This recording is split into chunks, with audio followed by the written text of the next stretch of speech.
Assalamualaikum warahmatullahi wabarakatuh. Hamdan syukrunillah, sahabatku semuanya. Pernyataan dari Ulil Absar Abdallah ini bahwa kebangkitan para habaib ini didukung oleh kekuatan-kekuatan politik tertentu. Tokoh Habib dulu tidak terlalu penting ketika masa-masa Orde Baru ya. Ya ada tapi tidak terlalu dominan dalam politik ketokohan nasional. Ya. Kalau di Betawi penting, tapi itu lokal. Nah, makanya game changernya adalah FPI. FPI. Nah, ketika ada FPI, itu kemudian terjadi perubahan penting, yaitu posisi Habib muncul sebagai tokoh pada level nasional. Yang dulunya tokoh yang terbatas pada kawasan Betawi dan mungkin kawasan-kawasan lain, terbatas lah, jadi tidak nasional. Begitu muncul fenomena FPI, Habib menjadi tokoh nasional. Jadi ini perubahan penting ini. Nah, dan setelah itu terjadi, udah nggak bisa dibalikkan itu. Ini kan proses yang menggulir terus, seperti bola es kan. Dan dibantu media juga tentunya. Dibantu media dan dibantu oleh, ya, maaf ya, tangan-tangan politik juga. Dan ini tidak bisa dinafikan ya, bahwa memang ada partai politik dalam tanda kutip yang memanfaatkan fenomena politisasi agama, dalam hal ini kebangkitan para Habib di Indonesia. Jadi kalau kita cross check ke masa lalu, Habib-Habib itu hanya ada di Jakarta aja.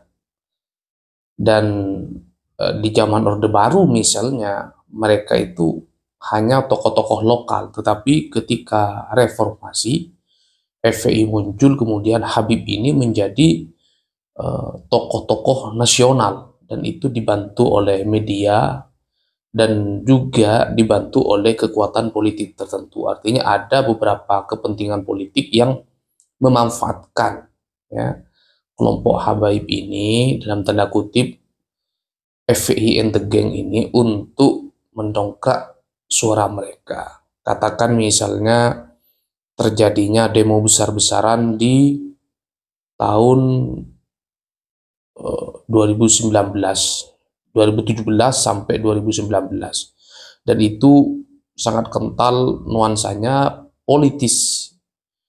Tidak sedikit di antara partai-partai ya yang memanfaatkan isu itu untuk mendongkrak popularitasnya.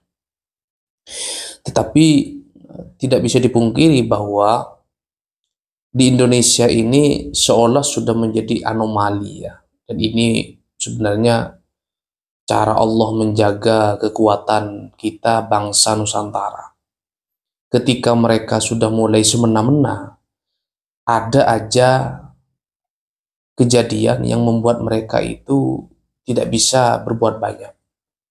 Contoh misalnya ketika hari ini mereka sudah mulai semena-mena menghegemoni, sudah mulai terang-terangan memperbudak bangsa Nusantara, melemahkan, merendahkan kiai-kiai Nusantara, muncullah penelitian tesis. Dan kita jangan hanya melihat secara sekilas saja efek panjang terhadap masa depan Nusantara itu sangat terasa ya. Baru sedikit dikasih panggung, mereka sudah menampakkan wajah aslinya ya. Apalagi kita kasih panggung, apalagi dia jadi presiden, apalagi dia jadi ketua PBNU, dan kira-kira begitulah ya. Baru sedikit dikasih panggung aja, karakter aslinya muncul. Itu menunjukkan bahwa Allah masih menjaga kita warga Nusantara dari rongrongan atau perilaku-perilaku yang merendahkan bangsa kita sebagai bangsa asli Nusantara. Jangan sampai kejadian-kejadian itu terjadi seperti suku asli Australia, suku asli Amerika. Kedatangan imigran ke sebuah wilayah menghapus orang lokal, menghapus pribumi. Jangan sampai ya. Kita bangsa Nusantara bangsa yang hebat, bangsa yang besar. Jadi apa yang disampaikan oleh ulil absar abdallah itu benar adanya, ya, bahwa kebesaran mereka itu didukung oleh kekuatan politik tertentu. Kita tidak perlu menyalahkan siapapun, namanya politik ya begitulah, ya. Jadi politik itu ada kalanya putih, ada kalanya hitam. Makanya istilah ruang politik itu biasanya dikenal dengan ruang abu-abu. Selama tujuannya itu baik, kadang-kadang hal-hal yang kurang baik pun dilakukan oleh mereka. Itulah politik. Maka di dunia politik itu tidak ada teman, tidak ada musuh. Musuh bisa jadi teman jika menguntungkan politiknya. Teman bisa menjadi lawan jika merugikan kepentingan politiknya. Makanya jangan heran kalau kemarin berkoalisi, kemarin berteman akrab, setelah pilpres mereka menjadi lawan, saling ungkit, saling mencari kesalahan-kesalahan. Nah, itulah politik, ya. Bukan hanya sekarang, dari zaman dulu ya begitulah politik. Maka masuk dunia politik ya butuh nyali, butuh nyali. Kadang-kadang di dunia politik itu apa yang dilakukan tangan kanannya, tangan kirinya nggak boleh tahu. Begitu pula sebaliknya, tangan kirinya melakukan sesuatu, tangan kanan nggak boleh tahu. Itulah politik.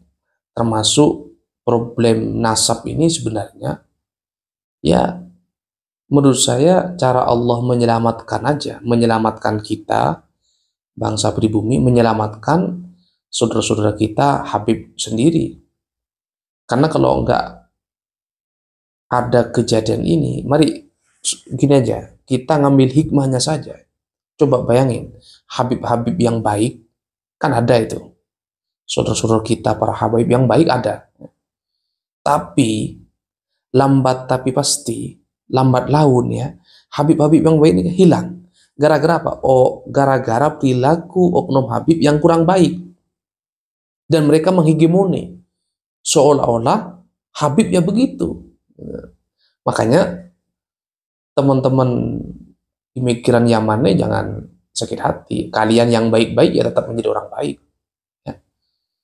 Sebaliknya kalian yang kurang baik ya kalian sudah dicatat. Ya, bahwa apa yang kalian lakukan ini berdampak buruk terhadap kalian sendiri. Bahkan terhadap keluarga kalian yang selama ini dikenal baik-baik. Maka menurut saya kejadian perdebatan polemik nasab ini sesungguhnya menyelamatkan mereka, saudara-saudara kita dari Yaman yang baik-baik. Nah, harusnya saudara-saudara kita dari Yaman yang ini yang baik-baik berterima kasih adanya polemik ini, dengan harapan bahwa adanya polemik ini menyelesaikan. Sudah tidak ada lagi klaim-klaim, hurufat-hurufat, ya, cerita-cerita tahayul, sudah tidak ada lagi. Sudah tidak ada lagi orang yang menyombongkan, merasa dirinya paling suci, merasa dirinya punya kunci surga, sudah nggak ada lagi. Siapapun mereka, numpang makan, tinggal di bumi Nusantara, semuanya adalah anak bangsa yang harus saling menghormati satu sama lain. Kita semua sama di mata Allah, kecuali takwanya. Kita semua sama di mata hukum.